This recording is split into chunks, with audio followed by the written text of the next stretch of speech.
The smoke is white. For the first time, the Pope is from the United States. The world's 1.4 billion Roman Catholics have a new spiritual leader, the 267th pontiff to lead the nearly 2,000-year-old church.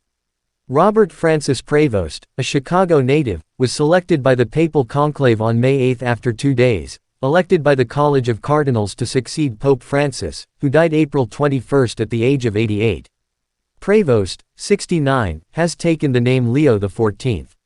Prevost's selection was a surprise, as he was not among some of the top contenders expected to succeed the progressive, popular Pope Francis.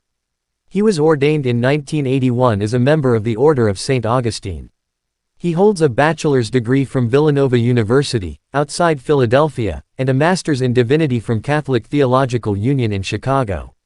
He also holds a doctorate in canon law.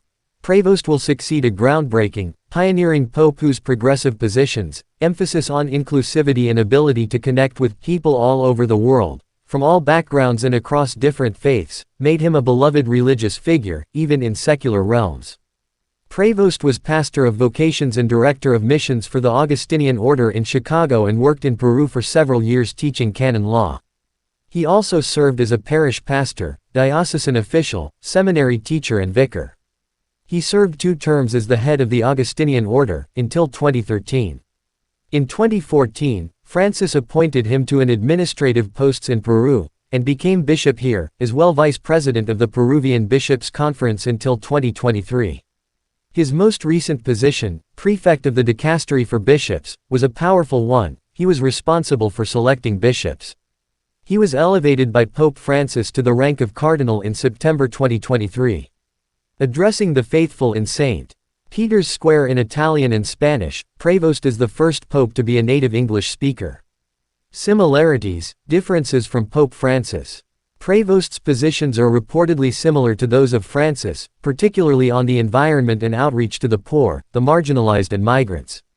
The bishop is not supposed to be a little prince sitting in his kingdom, he said, signaling an impulse to meet people where they are, and perhaps an approach to the papacy that will mimic Francis's common touch.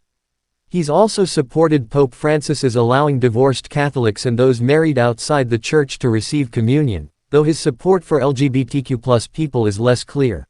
Francis eschewed a lot of the pomp and pretense of the papacy, living in a simple apartment, riding in a Fiat and adopting a more humble, accessible air than most of his predecessors.